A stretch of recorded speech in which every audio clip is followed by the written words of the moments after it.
بسم اللہ الرحمن الرحیم۔ السلام علیکم محترم سامعین اور عزیز طلبہ کرام، امید کرتا ہوں کہ آپ تمام احباب خیر و عافیت سے ہوں گے۔ آج کا ہمارا سبق نمبر 130 ہے، جس میں ہم شاعرہ عاتکہ بنت عبد المطلب کو پڑھیں گے۔ یہ آپ صلی اللہ علیہ وسلم کی پھوپھی ہیں۔ جنگ فجارہ جو بعثت سے پہلے 4 سال تک مسلسل رہی، اس جنگ میں یوم عکاظ کا تذکرہ کر رہی ہیں اپنے اشعار میں، کیونکہ اس دن قریش قیس پر غالب آ گئے تھے۔ تو آئیے اشعار پڑھتے ہیں اور سمجھتے ہیں۔ وقالت عاتکۃ بنت عبد المطلب فی ذالک ای فی یوم عکاظ، سائل سوال کرو پوچھو، سائل یسائل مساءلۃ آپ سوال کر سکتی ہیں بنا ہمارے بارے میں، فی قومنا ہمارے قوم والوں سے،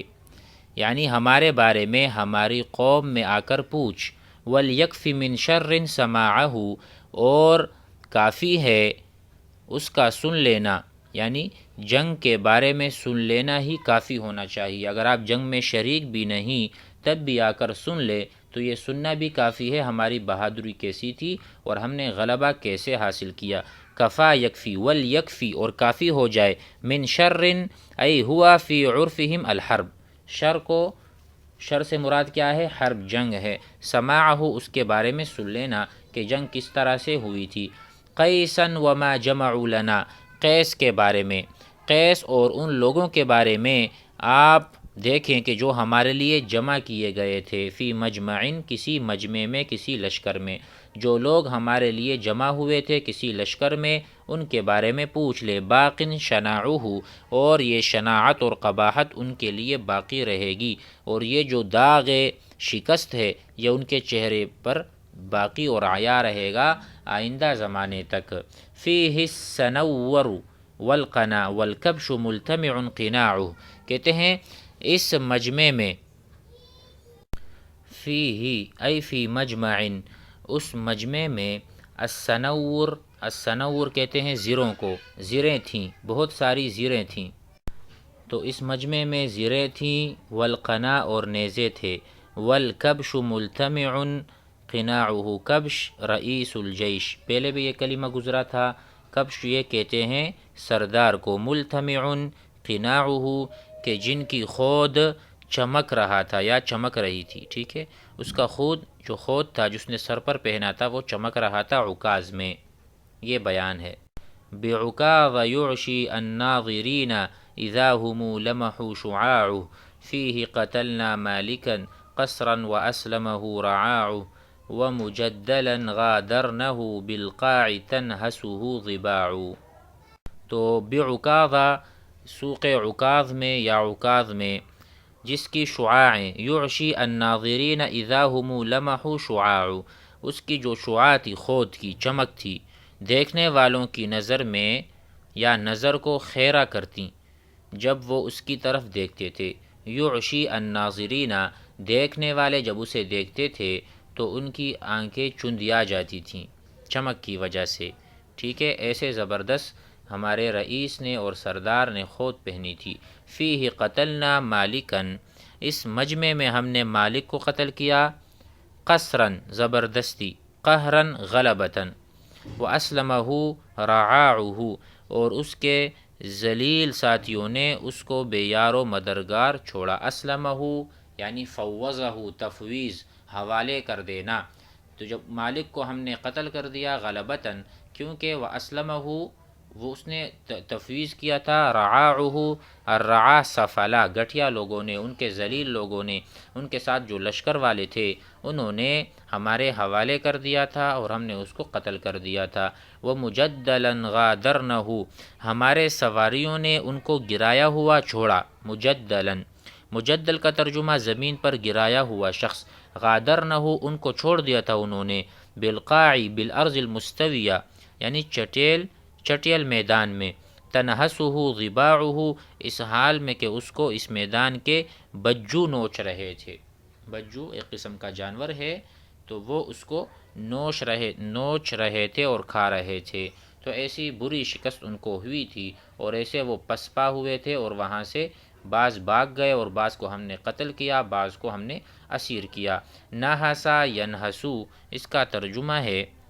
گوشت کو نوچنا، نہستو لحمہ یا نہستہ، میں نے اس کے گوشت کو نوچا۔ آگے بڑھتے ہیں۔ وقال عبد القیس بن خفاف البرجمی صحوت وزایلنی باطلی لعمر ابیک زیالا طویلا، کہتے ہیں صحوت بیدار ہو گیا میں، صحوت بمعنی ہوش میں آنا، بندہ نیند میں ہوتا ہے فیصحو او یستیقظ بیدار ہوتا ہے، صحوت وزایلنی باطلی اور مجھ سے میرا کھیل کود دور ہو گیا، لعمر ابی کا تیرے باپ کی قسم، زیالا طویلا، زایلنی زیالا طویلا مفعول مطلق ہے، میرا جو باطل تھا یعنی میرا جو کھیل کود تماشا تھا وہ مجھ سے دور ہو، اب میں سنجیدہ ہوں، یہ مراد ہے۔ صحوت وزایلنی، زایلنی زائل ہونا، باطلی میرا باطل کھیل کود تماشا، لعمر ابی کا تیرے باپ کی قسم، زیالا طویلا بہت دور، فاصبحت تو میں ہو گیا، لا نزقا للحائی ولا لحلومی صدیقی اکولا، تو اب میری حالت کیا ہے، پس میں اب نہ میں گالی گلوچ میں جل بازی کرنے والا ہوں، نزقا، نزق کہتے ہیں خفیف الحرکات آدمی کو، یعنی میں سنبھل گیا ہوں، فاصبحت لا نزقا للحائی مشاتمہ، جو مجھے گالی دیتے ہیں میں جل بازی نہیں کرتا اور گالی نہیں دیتا، ولا للحوم صدیقی اور نہ میں دوست کا گوشت کھاتا ہوں اور نہ میں اپنے دوست کا گوشت کھانے والا ہوں، یعنی میں دوستوں کی غیبت بھی نہیں کرتا، اکولا اکل یاکلو کھانے والا، میں اکول نہیں دوست کے گوشت کھا تو میں یہ بھی نہیں کرتا، ولا سابقی کاشح نازح بذحل اذا ما طلبت الذحول، اس کے علاوہ نہ میں اور کوئی دور کا دشمن مجھ سے انتقام میں آگے نہیں بڑھ سکتا، ولا سابقی کاشحن، کاشحن کہتے ہیں دشمنی کرنے والے کو، نازحن کہتے ہیں دور ہونے والے کو، میرا دشمن ہو اور مجھ سے بہت دور ہو، لیس بسابقی، مجھ سے آگے نہیں ہے انتقام میں، مجھ سے سبقت نہیں لے جا سکتا انتقام لینے میں، بزحل اذا ما طلبت الذحول، جب میں انتقام لینا چاہوں، اذا ما طلبت الذحول، ذحول کہتے ہیں انتقام لینے کو، ثأر لینے کو، یہاں پر لکھا ہے ثأر الانتقام، وأصبحت أعددت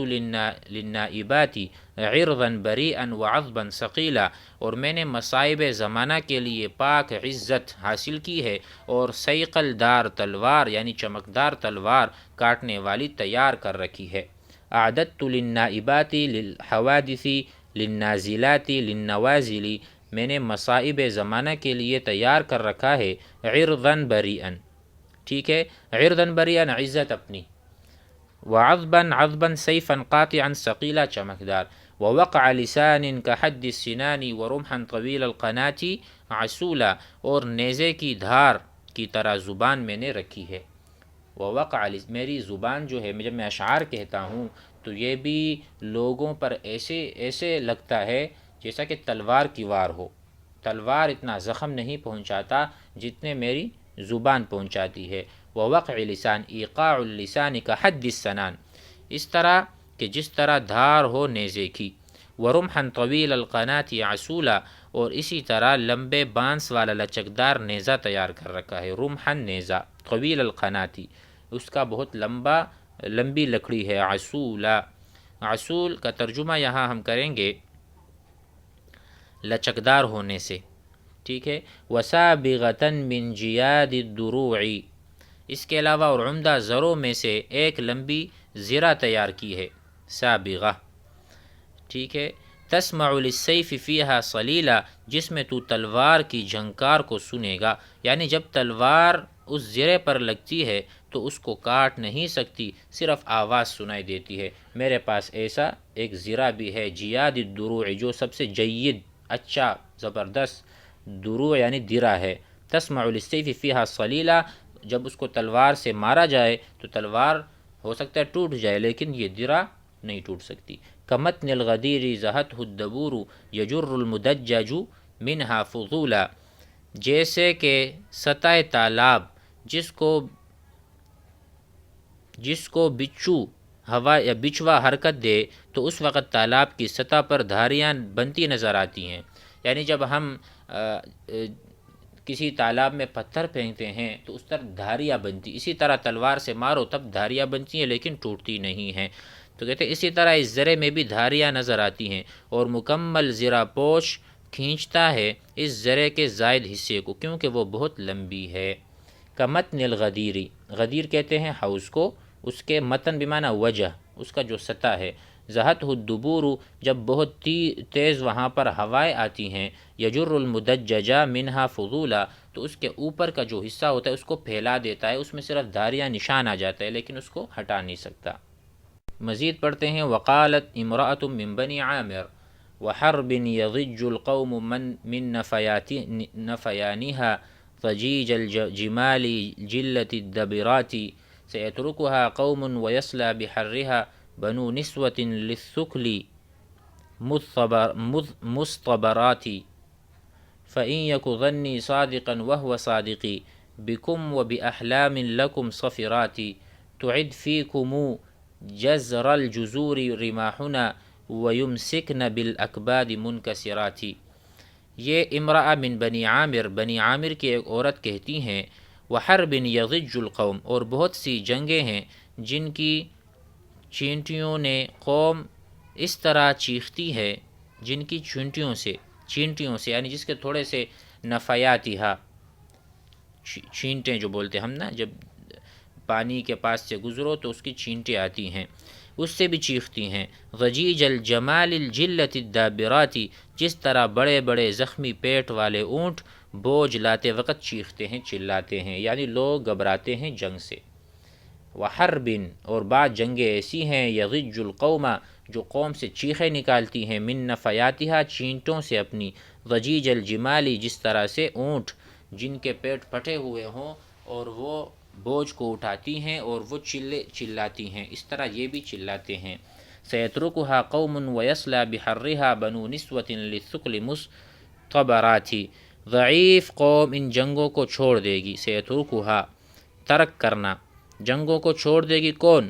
قوم، ایسی قومیں جو ضعیف ہوں، ویصلی بحرھا، اور ایسی عورتوں کے بیٹے ان کی شدت میں داخل ہوں گے۔ کیسی عورتیں؟ بنو نسوۃ، ایسی عورتوں کے بیٹے، للثقل مصطبرات، جو فرزند کی گمشدگی پر صابر ہوں، یعنی وہ عورتیں جو سمجھتی ہیں کہ بھئی ہمیں آزادی چاہیے، اگرچہ ہمارے بیٹے شہید ہوتے ہیں، قربان ہوتے ہیں، تو وہ بیٹے اس آگ میں کھود پڑیں گے۔ تصلا نارا حامیہ، یہ ہے بحرھا بشدتھا، للثقل، وہ ثقل کہتے ہیں ایسی عورتوں کو کہ بچہ کو جو گم کر دے، ثقلت کا امو کا، آپ کو آپ کی ماں گم کر دے، تو یہ للثقل مصطبرات کہتے ہیں صبر کرنے والی عورتیں، وہی اس کے بیٹے اس جنگ میں شرکت کریں گے، باقی ضعیف لوگ پیچھے ہٹ جائیں گے۔ فَإِن يَكُ ظَنِّي صَادِقًا وَهُوَ صَادِقِي، اگر میرا گمان تمہارے بارے میں اور تمہاری خام بیکار عقلوں کے بارے میں سچا ہے، وہ سچا ہی ہوگا۔ وَهُوَ صَادِقِي بِكُمْ، تمہارے بارے، وَبِأَحْلَامٍ لَكُمْ صَفِرَاتِ، اور تمہارے خام بیکار عقلوں کے بارے میں وہ میرے جو سوچ ہے اور گمان ہے یہ سچ ہوگا اور سچ ہو کر رہے گا۔ اور آخر شعر میں ہے تُعِدْ فِيكُمُ جَزْرَ الْجَزُورِ رِمَاحُنَا وَيُمْسِكْنَ بِالْأَكْبَادِ مُنْكَسِرَاتِ، تو ہمارے نیزے تم میں اونٹ کے ذبح کرنے کی حالت کو پھر لوٹائیں گے، جس طرح ہم اونٹ کو ذبح کرتے ہیں تمہیں بھی ذبح کریں گے۔ تُعِدْ فِيكُمْ جَزْرَ الْجُزُورِ، قطع الجزور، جزور کہتے ہیں اونٹوں کو جس کو قربانی میں ہم جزور کو ذبح کرتے ہیں۔ رماحنا، ہمارے نیزے تمہیں ذبح کر دیں گے۔ وَيُمْسِكْنَ بِالْأَكْبَادِ مُنْكَسِرَاتِ، اور وہ نیزے تمہارے جگروں میں رہیں گے اس حال میں کہ تم ٹوٹے ہوئے ہوں گے۔ تو اس کا یہ ہوا کہ جس طرح تم گھبراتے ہو جنگوں سے تو ہم آپ پر حملہ کریں گے اور تمہیں جانوروں کی طرح قتل کریں گے اور ذبح کر دیں گے۔ امسک یمسکو، پکڑنا، بالاکبادی، جگر، کبد، منکسراتی، کہ تم ٹوٹے ہوئے ہوگے۔ امید ہے کہ آج کا سبق بھی آپ احباب کو سمجھ میں آ گیا ہوگا۔ والسلام علیکم۔